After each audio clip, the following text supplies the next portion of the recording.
Same everywhere, mate. Whether you play golf or guitar, left-handed people get screwed. That's true. It's true. So rebel-based media, then. How do you describe? What do rebel-based media do? We make podcast stuff, basically. So it's a company that we basically use as a bit of a front-facing brand for all of the products that we've got. So actually, we own a number of companies. We own podcast websites. We own Captivate.fm. We own Productivity, Podcast Success Academy. Rebel-based media is really sort of the front-facing parent of them all. Even though they're all different businesses, they're all different teams. It's sort of a catch-all for everything that Kieran and I tinker with. Did that come first? Did you do rebel-based media first before you did anything else? No, we started life with podcast websites, actually. So my old life as an agency owner, building product and doing branding and digital stuff, building applications and platforms and software for other people. We were very heavy into WordPress development. So when we actually started podcasting, we saw the gap, which is kind of ironic at the minute because there's a lot of people now getting into like spinning up website companies for podcasters and saying the same stuff that we were saying sort of in 2014-ish. So that was our first product, was podcast websites, which we still run. And it's just a WordPress service for podcasters. And it does a really good job for people. But then when we created the other products, Captivate and Productivity, and really when we got to the point where we knew we were creating them, we needed more of a parenty company, really just as a way of saying, look, actually, we are a team of people that make products. That's it. And right now they're all podcasting, but in the future they may not all be podcasting. So no, it was actually the podcast websites product that came first, and then we sort of expanded that out into being the group, if you like, a little bit afterwards. So Captivate.fm is a podcast host company. Yeah, right? Hosting, analytics, distribution, marketing. Yeah, pretty much. So was that your idea? Yes. So I imagine you sort of used other podcast hosts. You liked bits of that company, but there wasn't one that was doing everything that you needed, so you just created it yourself. Well, kind of. It was more like didn't like anything from anyone. Right. And right. That's not to sound crass. It's true. It was. So what were the main things you thought were missing? It wasn't really about what was missing. It was about the fact that it was everything's clunky. Everything was clunky until Captivate and a few of the more modern ones came along. But it was also the fact that a lot of podcast hosting platforms sat back on the fact that they'd made podcast hosting sound like this big complex thing to keep podcasters. No, I wouldn't say keep them down, but certainly make it feel like the hosting companies were the experts and the real kind of pros. Which is rubbish, that's rubbish. It's hosting. It's not difficult. It just needs to be done right. So that was the real reason for it. It wasn't necessarily what was missing. It was just like, why do we have to put up with this? It's like being the left-handed guitarist. Why do we have to put up with this? We can do better.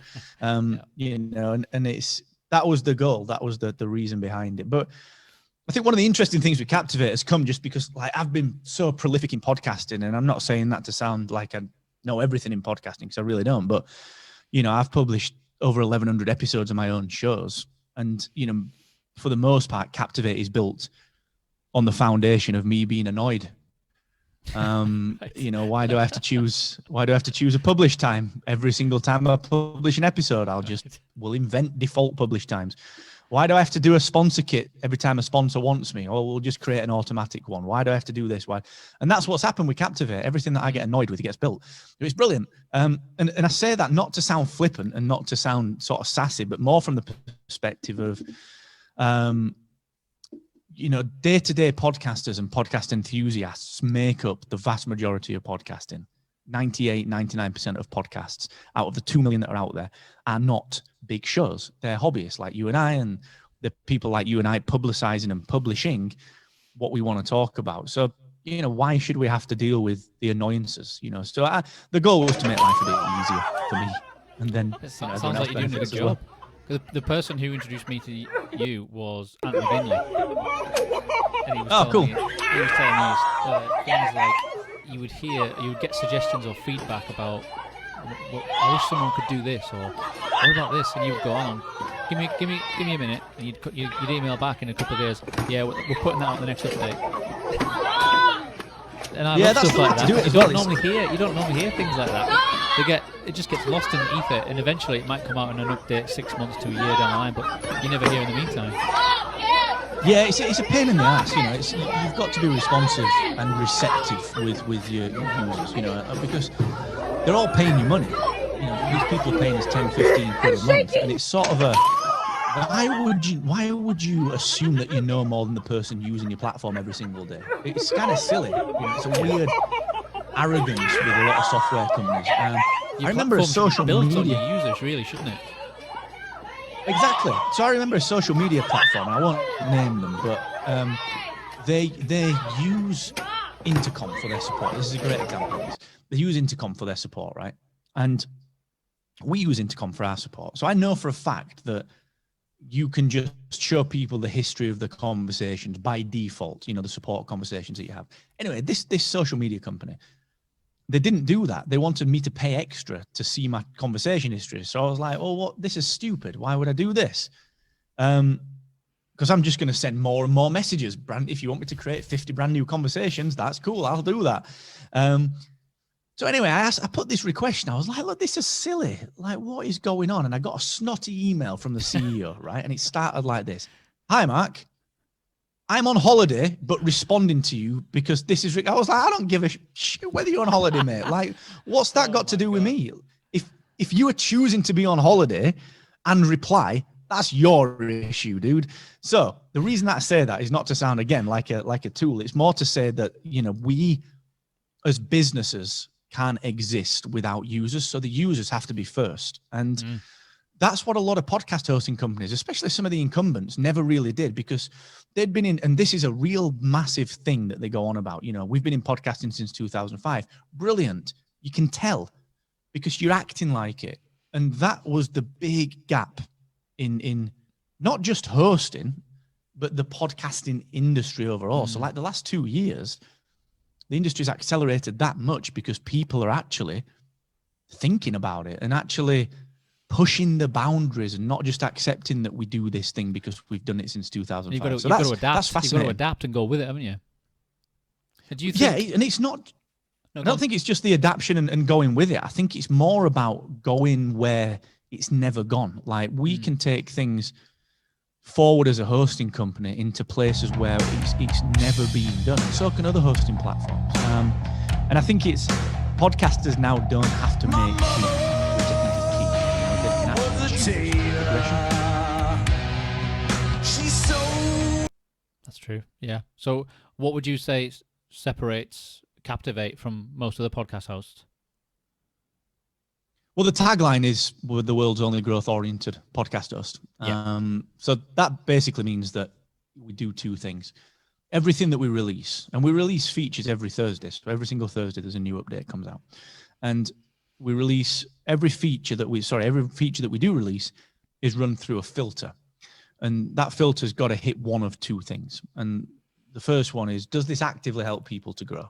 So will it physically help them to do something? So for example, like our single subscription link, which is just, rather than saying, hey, go and listen in your podcast app of choice, which is what everyone says, it can be go to sparkofrebellion.com/listen and choose where you want to listen. So it's one link just to help. So that's really specifically aimed at growth because we can track analytics to that. We can do a lot more with that. The other filter that it's got to kind of satisfy, or the other thing that it's got to run through, is if it doesn't do that, it's got to save you time. Because if it can save you time, then you can be doing marketing and you can be doing growth activities. So things like our one-click sponsor kit, things like some of the new planning stuff that we've got going on, really just, that's the edge. You know, it's not sitting back and being a software company that wants to build its MRR up. It's a software company that wants to increase the value that it gives to the customers, knowing that that will push the MRR up. And I think a lot of people say they do that. Like a lot of podcast companies, when we launched, we pre-launched the brand of Captivate, and like, I'm really big on branding and visuals. So we did a really solid job of the branding. My good friend Kai Wilkinson did that. And we chose this tagline, and a lot of other hosts got a little snotty about it. Like, I had messages and it got to me through back channels like, well, these people say that you must think that they don't care about the growth of their podcasters. And I just said, well, that's fine, but prove it. Show me what you've done. And no one could. So that's the edge, really. And that it's not just a fancy marketing line. Like we could put that out there, not really do anything about it and still dine out on it, but we release features every Thursday. And that's really hard. Yeah. That is tough. Whereas most podcast so that's the hosts difference. Don't release new features for every 6 months to a year. Well, we're pushing them. If you look at some of them, we're pushing a few of the more modern ones. They've started releasing a little bit more. They've started trying to, keep up a little bit. Why do you think they take so long to do things like that? Probably because they're sensible. I think what it is. There are certain ways that you build product. There are dev sprints that you do and product sprints that you do, and that's all great stuff. And we do all those tried and tested methodology-based sprints. We do that. And a lot of the big features that we roll out, we will very quickly put into a sprint and say, that's 4 weeks. We can't do it instantly.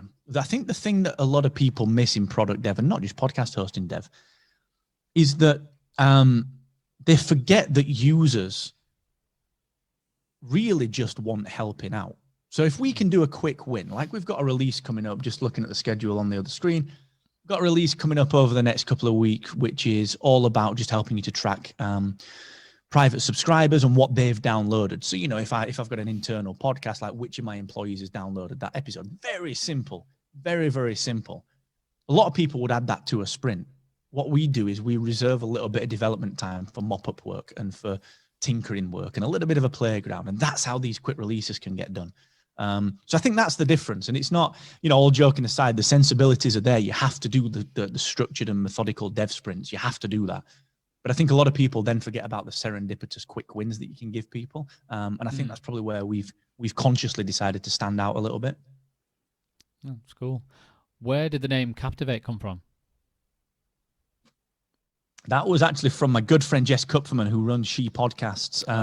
She did a little bit of work with us back in I don't know, 2018, 2017, on a little bit of marketing work for podcast websites. And we were just shooting the breeze about the names of this new hosting product. And Jess and I were going to put some other content together. And she said, you know what, we should call it Captivate, because all you're trying to do is captivate people. I was like, that's genius. Yeah. And it stuck. It just stuck. So full credit to Jess on that one. That was all Jess. Why is it .fm? Because .com was taken. Is it still taken? Yeah, I think Adobe probably has it for their Captivate .fm product. is now part of your brand, though, isn't it? Yeah, it's a funny one, because it is a lot of people distinguish between us and any other Captivate by saying .fm. But yeah, I mean, the company's company's to your advantage, actually, in the long run. Well, I appreciate that. And it's it's one of those things where we landed on, like, you've got squadcast.fm and riverside.fm. It just so happens that FM is also a radio term. So, we can kind of get away with it. Yeah, that's true. That was a conscious concession. We could very easily have gone with like Captivate.io or, like we did for Rebel Based Media, whatever. Any of them would have been fine, but we did choose that because it's got audio connotations. That's good. One of the things I do love is that whenever I see you, because you've been at like all the big podcasting conventions and you've spoken at some of them, haven't you? I like the fact that wherever I see you, you're representing the north of England. I don't think there's enough of that today. Mate, honestly. So flashback to 2014, like north of England and anything from England in podcasting in the US. So I've been speaking at these events, right, since 2014. All of them.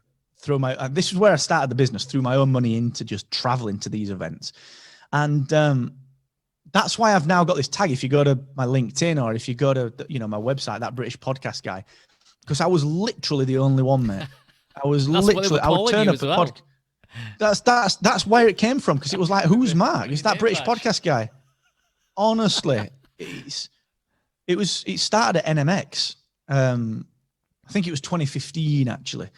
And it was in Vegas, and I was like, it was a few friends of mine, like John Oakes from Trivial Warfare, and just all of these people were just like, who's this British guy that's just into podcasting? That's where it came from. It's weird, man.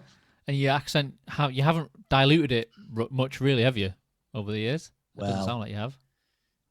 Well, yeah, I mean, I'm from Barnsley, mate. So well, even in your podcast, sometimes a bit of Yorkshire slips out. I'm like, don't change that.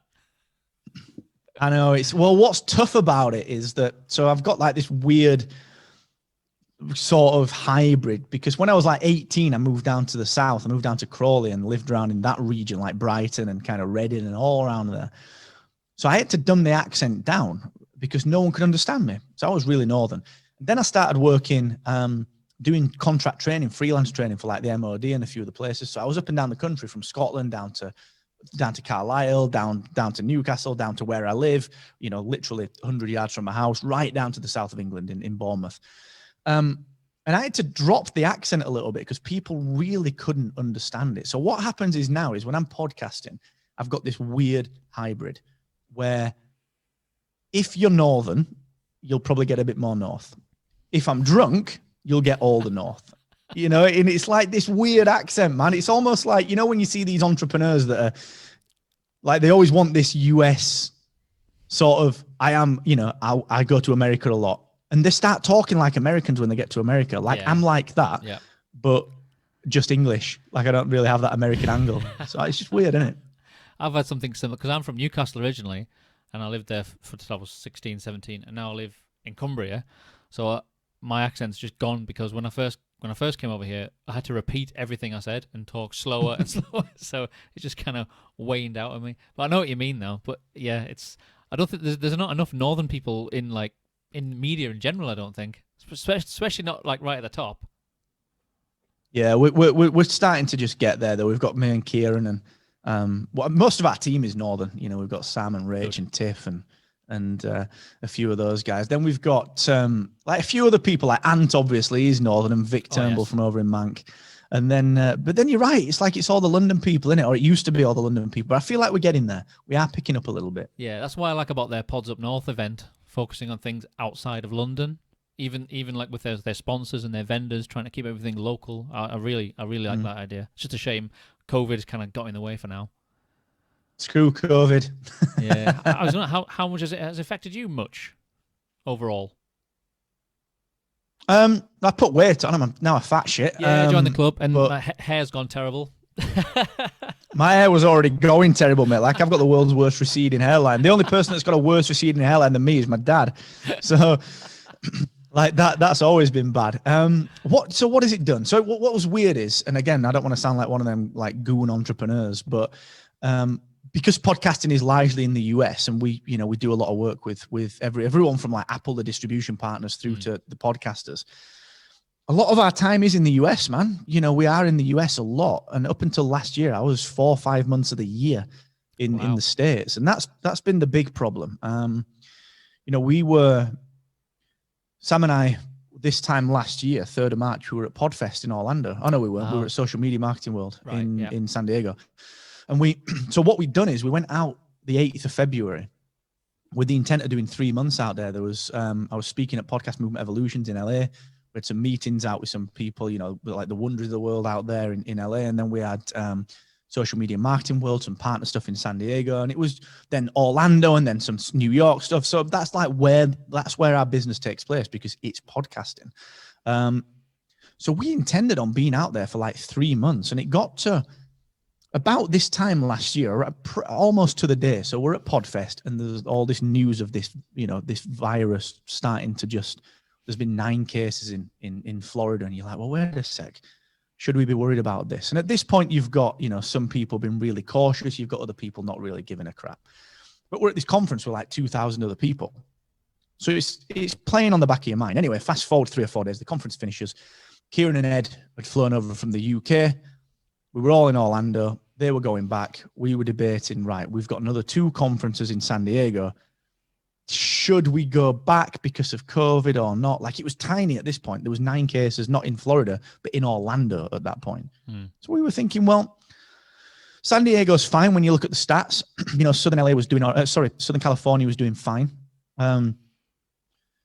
We flew back to San Diego. We should have changed the flights in hindsight, but we just didn't think to do it because it wasn't that serious, genuinely. Flew back to San Diego, and about 2 days into being back in San Diego, the 2 conferences we were supposed to be at, Traffic and Conversion Summit and a couple of the others, they were all cancelled. Right. The St. Patrick's Day parade were all cancelled, which they've never done that. You know, millions and millions and millions in revenue lost in San Diego.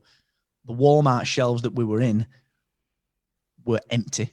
And we got notification. I remember vividly ditching the shopping trolley in Walmart because we got a notification saying UK was starting to ban flights.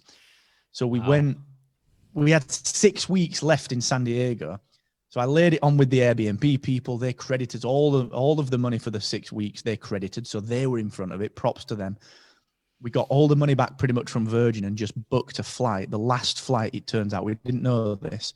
We booked the last flight out of San Diego to get back to the UK. And it was packed. But here's the insanity. Like, we were sat on the plane and no one was using hand sanitizer. Sam and I had got some because we'd stolen loads from conferences. Like the geniuses at conference had done loads of like merchandised hand sanitizer. And being an exhibitor, you get all the mop up. You know, when everyone's gone and someone's like, I've got to take 5,000 hand sanitizers home. You're like, well, I'll have 500 of those. So we had all this stuff, but no one was wearing masks. There was no social distancing, nothing at all, man. It was terrifying. It was so weird. And it was only out of the entire airport in San Diego, that UK flight was the only one, and the airport felt packed just for that one flight because everyone was trying to get on it. It was terrifying. Crazy. So what did you have to change then when you got back? What was your plan? Did you have a few Zoom meetings? Well, what was weird, so Captivate, you know, we were just going through pretty much a year of recruitment, and we've sort of just finished that. We've got one more person to get, then we finished that. But we just brought on our productivity developer, Ed. We just brought on Pierre, who's our developer, one of our developers now at Captivate. And they'd not been in the office. You know, we'd been in there a week and they were like, right, got to work at home. I've not been into the office with everyone since probably early January 2020. Wow. Because of the travel. So it was a lot of that. It's nuts. And there are people that have never met each other that now work for Captivate. We've got a team of 12 people, and the vast majority of the team have never met each other for that reason. So we had to change a lot of that. Shut the studio. You know, we've got a podcast studio in Sheffield that we hire out. Yeah. Can't do that. That's just now our internal studio because even though COVID's, you know, abating a little bit, we just can't even risk it. You know, it's silly to risk it. So that was starting to think ahead though. Are you starting to plan out a bit? Because we reckon most adults will have had the vaccine by July. Mm-hmm. So by the time we get to that point, you would think the balance should be shifting enough by then. Yeah, you're absolutely right. So I don't think we'll turn the studio back into a for hire studio, if I'm honest. I think we'll leave it. Just because it's a distraction, you know, Captivate and productivity and the stuff we're working on, like that's the main focus. So that's sort of taught us a nice lesson with that. And plus we've got a sweet studio we can use. And I think the other big change, and we will be going back, like Kieran and I will be in on Friday. You know, we've got a great social distancing procedures. Sheffield Tech Parks, where our office is, has done wonderful work with that. So I think, yes, we'll start bringing it back in. But I think the big distinction, you know, will be that we're not going to change our offices to accommodate the team growth. I think instead what we're going to do is just unallocate desks and just work in a hot desking environment. So not get a bigger office because we've got a bigger team. Just be like, right, 4 of us are in this week. That's what we're going to do. And, you know, hot desk, do what you want. Yeah. So that becomes a fascinating shift, you know, because I think before there would have been this worry of, well, it's better to get everyone in the office and collaborate a little bit more. But I'm sure so many people will have found that actually, whilst there are benefits to being face to face, it's not the end of the world. So that's a big change. It's kind of forced people into sort of a different working environment and coming up with solutions for things that wasn't a problem before. But I think there'll be lasting effects of it that, like you said, that'll carry on and giving you some options of things that you hadn't even thought of before. It will have some good effects, but just looking forward to things relaxing a bit. Well, it's also the sanity of commuting. Like, I love the idea of going in and seeing Kieran on Friday. That's brilliant. You know, it will be great. But, you know, I live an hour from my own office, which is stupidity at best. You know, why get yourself an office an hour away from your house? It's ridiculous. So, like, for me, the commuting is There's a big sanity thing, just to commute 1 day a week instead of 5. Yeah. That's made my life and Sam's life and Kieran's life and Pierre's life and the rest of the team's life easier. I can now get back to the gym, and I can now, not worry about investing in petrol and, and parking and all that good stuff. So all that worry is taken away. So it's kind of interesting that that's happened. It's been a nice shift. Yeah. I was Miles Jacobson from Sports Interactive, who do Football Manager, was saying that obviously lockdown happened when they were just about to really crank things up for the latest Football Manager, and they managed to get the game out on time, no one in the office, and they didn't think that was going to be possible. And they're saying so they're going to change their approach going forward, similar to you. They're not dependent. Everyone had this myth that everyone had to be, for the most important things, everyone had to be in the office, and they've just proven that does not need to be the case anymore. Yeah, it is very useful. And I mean, from a software perspective, I think, so give Friday as the example this week. Kieran and I will work on fleshing out user stories for 2 big features, and we'll not need to see each other on it in person again. And yes, we could do it. We could do it virtually, but a whiteboard between 2 people is handy. That's inevitable. Yeah. So that's a big thing. But it's. I suppose some of it's just human interaction. We do love, when you're having a meeting and you're brainstorming and everyone's coming up with great ideas. You do feed off that energy of just being in the same room. You can't replicate that. That is one thing that you cannot replicate. No, I agree, definitely, and that's the big miss. And I think that's where people will really benefit from getting back together. And it's sort of a come back together, do some planning, do some creative, then go and get on with it. I think that's the shift, Yeah. How are you doing for time? Got a shoot in a second. Yeah, I've got another call at past, but we've got a bit more. No worries. So are you still looking for people to join your team, or are you fine as you are right now? I think we're all right. We're just wrapping up another developer role, but I think we're all right for now. There may be some support that we need, on the customer experience side. But we've got a really strong team now. It's it's multinational, and we've covered a lot of things off. But inevitably, we'll always be looking for people. But I think for now, for the next 6 to 9 months, we're pretty much dialed in, which is kind of nice. But yeah, if anyone's listening or anyone knows anyone that might be suitable, we're always looking for CVs. We'll always keep them on file and actually genuinely get back to people, which is pretty cool. So if someone is listening and they like the sound of Captivate.fm, what's the best? What have you got any offers, or can they try you out? Yeah, we've got the 7-day free trial, and if someone quotes to me personally, just reach out, in support or whatever. Just tell me or the support team that you heard about it on this show. Obviously, we'll make sure we extend your trial for you. So we'll drop that up from a 7-day trial to a 28-day trial just for listening to the show. So yeah, once you signed up, get your trial started. Let me know that you heard it on this show, and we'll number 1, make sure you're credited for it. So number 2, extend the trial as well. That's cool. So is it right that you you can adapt people's packages based on what you track, like sort of their usage, if they're paying too much or they're not paying, or they're not getting enough data, or they don't need all the data that they've got. You can sort of adjust it on the fly. Well, so what we do is we not charge by downloads, but our only threshold, we don't charge for storage or any of that stuff. It's just based on downloads. So yeah, I mean, we don't auto upgrade people. We'll very often downgrade people if we think they're paying too much. Yeah, that's the key thing. There are no storage limits with us. You don't ever think to yourself, crap, I've run out this month. I can't upload another episode. That's, we never do that. That's why we don't have a free plan. There are other podcast hosts that do have a free plan, which is fine. But let's be clear, it's just there to get you into their ecosystem, so they can get you onto a page. There's nothing wrong with that. It's a tactic, but let's understand what it is. And we just don't do that. I just don't think it's a business model we like, frankly. I would say that what you've mentioned there is something else that separates you from most of your competition as well, to be fair. Yeah, I think so as well. There are a couple of other people that do it similarly. But I don't think there's anyone that does it to the level that we do, in particular giving away the private subscribers and the feature set. Like anyone else that charges by download thresholds and tiers will restrict you in other ways: feature sets, team members, private subscribers. We don't really do that. So, for example, the private subscribers, yes, on the basic plan, you get 1 private podcast and 150 subscribers. That's way more than anyone else. So we always try and be very open and honest with that stuff. Yeah. Oh, well, I appreciate your time, man. I know you're a very busy man.